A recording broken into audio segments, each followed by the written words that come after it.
the Philadelphia punk scene. Every band in the Philadelphia punk scene had a different sound. There was no two bands alike. The Stickmen were very unique. The Bunny Drums had a different goth sound before goth was even a word. And the Executive Slacks were doing industrial before that was a word. And it was really, really, really cool. And I think people needed a new kind of energy, and I think that's what happened. And people that felt that they were left out of things found a place, to be creative.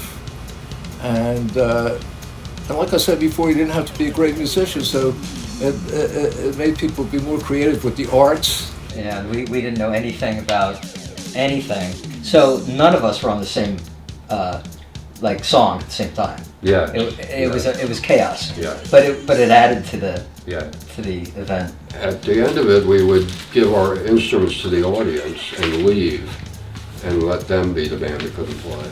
So, much to the chagrin of some club owners who were trying to stop this nonsense, and we wouldn't. So. It's their show now. You do something about it. I think in the real beginning around the Hot Club, it really was like you knew you were doing something that not many people were into. It really did feel really special because you would see the same 20 people at every show, and it was the same bands playing. It was the Reds and the Sick Kids and the Autistic, and it was just really exciting when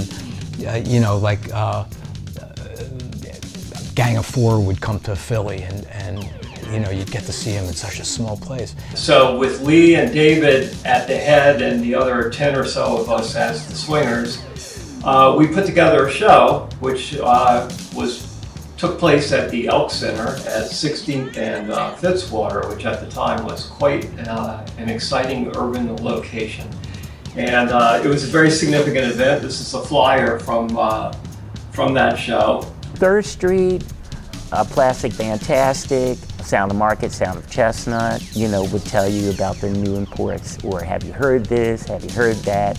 You go down Sound of Market, and you go down the steps. At that time, it was at Reading Terminal, and it was at the entrance, and there was a spot that you went down. There were so many more stations playing local stuff. This is hard to believe, but for years, every Sunday night from like 9 to 10 or 10 to 11 on WMMR, which was huge, the radio station would send out a recording van that would,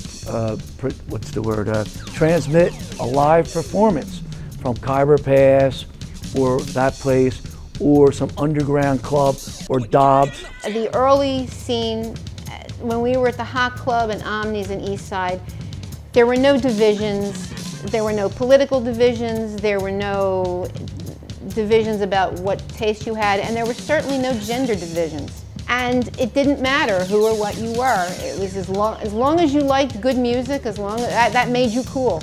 That was all it took. Yeah, Philly basically gets overlooked. So I think that we had our own little scene, and I think we were protective of, like, hey, you look at us, But it's a cliche, but rock and roll saved us from the mundane. Yeah. From the scars and bullshit of life, What seems important now is that we're still around, we're still alive. We have something that's in common. And for us, or from that particular time period, it was the music. When you break down to the ground, when you get down, woo-ha!